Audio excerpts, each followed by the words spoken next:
Sister Mohini, welcome. Thank you. We have a yogi with us of more than 50 years experience, which means that you have been involved in spirituality all of that while, and so you must have been rather young at a very tender age when you first became involved. What inspired you? I think I'm sure I was young. I started when I was a teenager, and I think it was the purpose driven, like I want to live for something. I want to, either for my own personal life, I want to see that quality of life. I don't want to just live a physical life of studying, getting job, taking care of family, but to live also life which is more inner. There are inner fulfillments, and also I had this very big nature of want to help others. So I used to do a lot of volunteer work in a physical way, like wounded people or people are sick. I will go and like to serve them. So this service was really in my heart from very beginning. Now, the topic that we're addressing today is release your wings. Did you have an idea at that time that that's what you were doing? What were the wings that you were releasing? I think that when you want to go a little bit beyond, or you want to go higher than what is happening around you, because the situations, circumstances, people's opinions, your relationships always keep you on certain hold in the sense of what is right, what is not right, or everyone will say that honesty and truth is very important, but you don't see anything like that it's not people are honest or truthful. So you feel that because of all that, you're not able to fly, that you are just kind of saying, okay, I accept that. And I knew there was this something deep desire that I want to release, I want to come out of this. Now, did the fact that you were a young woman in India impact that at all? Because perhaps the mores or the traditions in India might be a little bit different from America, for example. I think that culture and tradition and family upbringing, all that is different. But as far as the individual is concerned, and this urge which comes in the seeking, I think it shouldn't be different. And so my seeking was that I need direction in my life. I need inner power in my life. I need to connect with the source where I can always look at and create strength in my life. So because of that seeking, I got connected with this spiritual organization. So then you're saying that this urge is something that transcends culture, gender, religion. I think so, because that's so in early 60s when meditation started becoming popular in Western world, and a lot of people were very interested. Or I used to see so many people from Western world visiting India, and I will see them on streets and they have their mats and they sleep there, knowing that there is so much physical affluence there, but still what are they seeking? So I think it's a very, very general, it's not really particularly connected with any. Maybe when you are releasing wings, you might have to see what is your, how to put it in context of society or culture. Do you ever wonder about those people that you saw back there in the 60s, the youth? Where do you think they are today, 40 years later? Yeah, at that time I talked to a few of them, because where we used to live, and we will go for shopping, I used to see many of them, and I will chat with them, what you doing here, why are you here, and that. And I think that they realize that they're not going to find anything just by giving up something, in the sense of being on streets or something. So I think that whatever they were able to get released from what they were here in the Western world, they found there was more freedom to experience themselves when they are in the culture which is more spiritual. Right.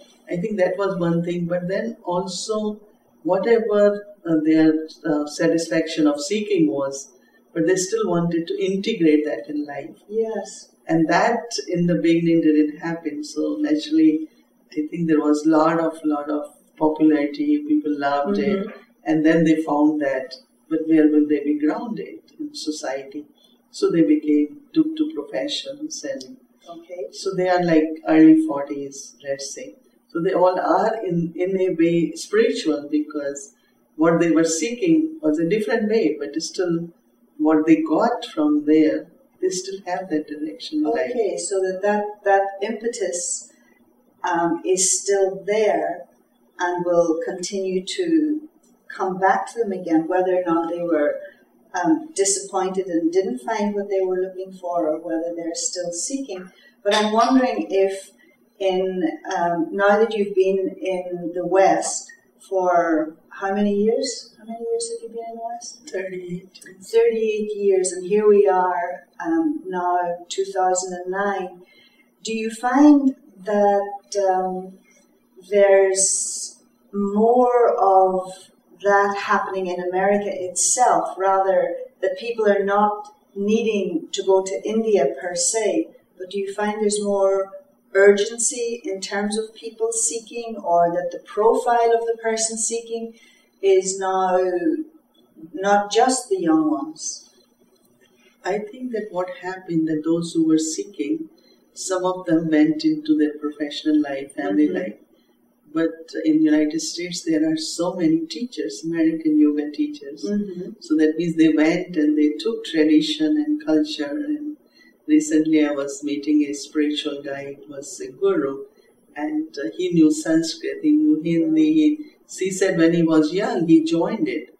And then after that, he continued in his own way. But he learned everything, and now he is teaching people. So what I find is that they have taken, some have gone and tried to integrate with the worldly life, but there are some who have become good teachers also. So that means they stayed with them in some form. So there was not disappointment, but they didn't know how to integrate. So they thought either spiritual or material. But they didn't know that you need to integrate spiritual and material both. So I think that they found, and definitely, numbers are increasing. And profile is both. I think it's early 20s and early 40s both. Because what happens that, especially in this country, like at very young age, there is all information available, and they reach to a peak in their professional life or in their studies in late 20s. So they have seen the world already. So that means they are now facing that reality earlier than before. Before, people will know things by 30s, but now they know even as teenagers. So as much you come to know in life, then you also know what you got, and then you say, but I still didn't get what I wanted. So seeking begins there, and that's happening a lot at early age, but also at, as I said, that those who had that experience. I met someone recently who is in 60s and never wanted to openly talk about spirituality. And I always felt that he knows a lot, and he knows about yoga, and he had been always mentioning, I used to, but to be a corporate person, I have to just for a while say, forget it, I won't be successful. And now I'm very successful as a corporate person, and I'm reminded of those traditions and values. So I think it's happening in 20s, some in 40, some in 60s also. And surprisingly, even much, much older people. And have you seen that it's more easy or more difficult depending on the age you are? I think that if you're 80 or 18 or 28. I think that when people want to, or they feel they have to change, there is always resistance. And I think that at certain age there is less resistance. Like when you are young, you take more risk, you adopt quickly. And when you are around 80s, then you start feeling so secure. And even if you want some change, you're so used to. You must have heard that women, even they can't live in the house they are, but they don't want to leave that, because I have lived there 30 years. I don't want to go in an apartment. I don't want to. I hear a lot that at that age. So I don't think that there's less seeking, but adopting to change, there is resistance at that age. Yeah. And so now that you've been here, because you have come to America having found your wings in a sense, and then I presume the desire was to help others. I thought that life really is of peace, love and happiness, and everyone is seeking it. So what is needed is just some kind of understanding. Wisdom is a very high word, very elevated word, but just simple understanding about one's own life, simple understanding about what to do with the life, what direction to take in the life. So that's what actually I enjoy when talking to people, to see where their wings are stuck, where they are not able to go beyond, where they need to think about their next step, but they don't have courage to do that. So by talking to them and bringing spiritual aspects, I find it they are able to release their wings and experience that there is something more they can be and do. Even whilst they live their normal life, be it in a family or a professional situation or day-to-day situations. I think that, but that's where it's required. Means if you are only meditating and you're not doing anything, so where are you really using? So anything which is learned first is used for the self, and then you want to integrate, whether you are in family, whether you have a position somewhere, whatever. Because I think that that's what we want actually. That when people know what is right awareness and right attitude, and they use it in day-to-day life, because that's really spirituality is about. Because we have separated spirituality and material. But if we find, even in material there can be spirituality.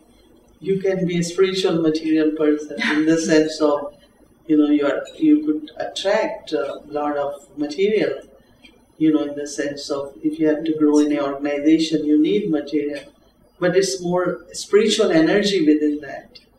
It's not just only material. When it's only material, then it starts causing that emptiness and people start feeling that's not everything.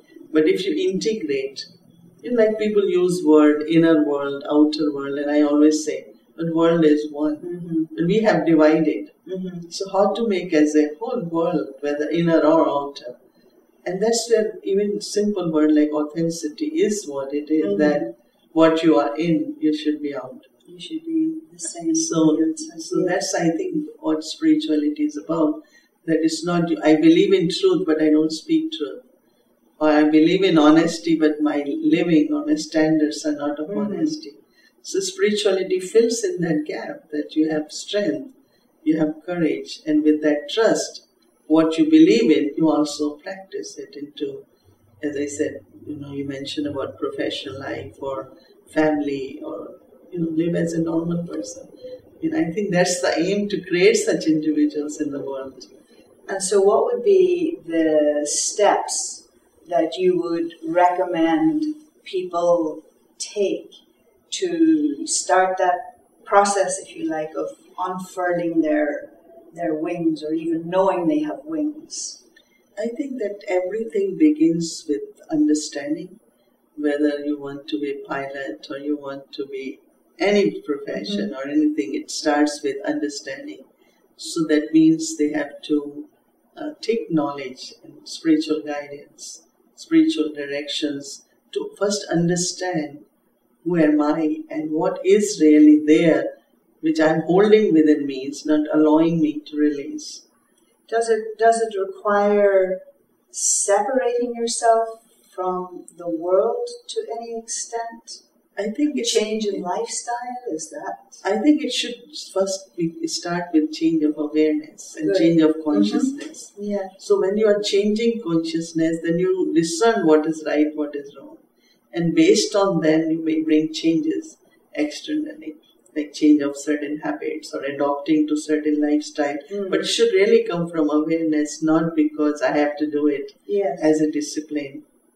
So like if some people it is important that when they find that my body requires, now I feel that I'm more for vegetarian and I need to be vegetarian, or I need to wake up early morning for meditation, adopting to some new things in their lifestyle, make time for that, really should come from right awareness. So I will definitely suggest that understand what you're doing and create that awareness of what are my personal needs. So I'm not doing it because the organization or somebody is telling me to do it, but I do it bringing transformation and the changes and adopting to the way I have to use time and all the resources. And all that should really come from change of awareness, should work from your personal power to discern.